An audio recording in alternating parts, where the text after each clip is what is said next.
This is Optimal Startup Daily, episode 445, Customer Service Skills. How would you handle these awkward situations? Part 2 by Steve Chou of MyWifeQuitHerJob.com. And I'm your narrator. My name is Dan, and welcome back to Optimal Startup Daily, where I read to you from some of the best blogs on entrepreneurship. And if you were with me yesterday, you know that I started a post from Steve Chou that I broke into two parts. So if you haven't listened to that first half yet, I would recommend going and checking out that episode first. That's 444. But if you are caught up and ready for part 2, let's get right to it as we continue optimizing your life. Customer service skills. How would you handle these awkward situations? Part 2 by Steve Chou of MyWifeQuitHerJob.com. Our response to dilemma number 1, order not complete. We were pretty sure this customer was lying. After all, there's no way the package could possibly weigh over 5 pounds unless we shipped out the correct amount of product. However, we didn't have any proof, and we didn't want to upset this customer in case she had ties to the event planner community. So here's what we did. We ended up shipping her an extra dozen napkins free of charge, but we marked her name in our database as questionable. If she were ever to order from us again, we would take photos of her package prior to shipment as proof in case she opened up another dispute. Our response to dilemma number 2, package lost in the mail. We opted to send this customer another package. Because she ordered well in advance, we didn't want to risk her not receiving her order in time for her wedding. While it wasn't our fault her shipment was delayed, we felt that it was our responsibility to rectify the situation. Ultimately, we sent her another package with an extra shipping label so she could send the duplicate order back to us if she ever received it. But in the end, we never received anything back and took the loss. Our response to dilemma number 3, package marked as delivered but not received. To resolve this dilemma, we went with our gut.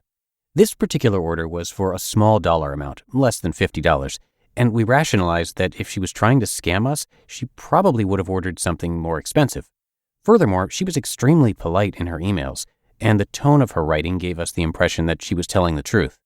The upshot is that we sent her another package and took a loss on this transaction. But the bottom line was that my wife and I felt that the small loss was worth it to keep the customer happy. Now, what if this order was for a much higher dollar amount? Would this have made the decision more difficult? Absolutely. But these situations can be prevented by 1, using a more reliable shipping carrier like UPS or FedEx for orders over $250, and 2, paying for signature confirmation. For larger orders, the extra cost is worth the expense. Our response to dilemma number 4, accepting personal checks. Ultimately, we ended up canceling this order because of the risks. In the back of my mind, this lady seemed trustworthy, but we didn't want to risk the penalty of accepting a bad check. For the sake of anyone who has never received a bad check before, the fees involved are pretty egregious, and you often have to pay the bounced check fee for attempting to make the deposit even though you are not at fault. In any case, this transaction ended up being a tough call due to greed. But in the end, we decided to stick with our policies. If it wasn't a rush order, we probably would have taken the check, but under the circumstances, it wasn't worth it. Our response to dilemma number 5, incorrect personalization. My wife and I didn't see eye to eye on this one. Here's the bottom line as I saw it. The customer clearly screwed up and entered in her initials incorrectly because she wasn't paying attention. In addition, we've shipped thousands of these monogrammed handkerchiefs in the last 10 years and have had very few complaints. We're not mind readers, and we have to go by what a customer enters in our system. Furthermore, this order was pretty large and would result in a decent-sized loss if it needed to be redone. I wanted to charge the customer a small fee to redo all the hankies at cost, but ultimately, my wife decided to redo the entire order free of charge. Was her decision right or wrong? In the long run, she probably dealt with this one correctly, but I was annoyed that the customer was complaining so vehemently when she was clearly in the wrong. Customer Service Skills 101. Should you trust your customers? It's a fine line in determining whether or not your customer is worthy of your trust. The situations described before are tough calls to make, especially since your store has a reputation to uphold and money to make. My general philosophy is that if the customer is placing their trust in your store to deliver the goods that you have advertised, then you should return their trust as well. But sometimes it can be a hard call.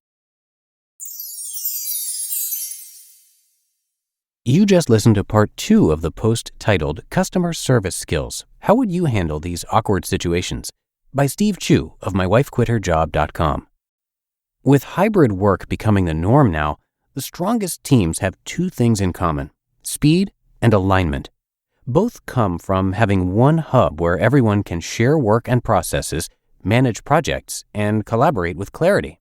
For companies of all sizes, Notion provides one central and customizable workspace that can be tailored to fit any team and bring all teams together to get more done and move faster.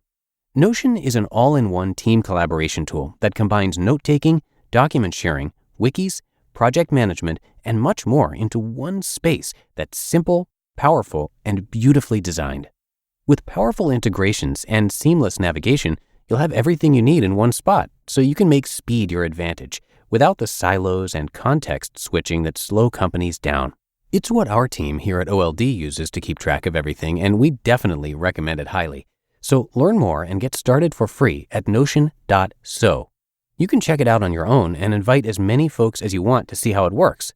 Take the first step toward an organized, happy team today, again, at Notion.so. That's Notion.so. And thank you again to Steve, as always. One thing I didn't mention yesterday is that he also started his own podcast. It is called the My Wife Quit Her Job podcast with Steve Chou, and it's all about entrepreneurs who quit their jobs to start successful online businesses, just like he and his wife did. Through a series of personal interviews, Steve uncovers the exact strategies that led to their success. Again, that's called the My Wife Quit Her Job podcast with Steve Chou, and you can find that wherever you get your podcasts. But that does it for today here on Optimal Startup Daily. I thank you so much, as always, for being here. Hope you have enjoyed your weekend if you're listening in real time, and I will see you back here tomorrow for the Monday show, and that is where your optimal life awaits.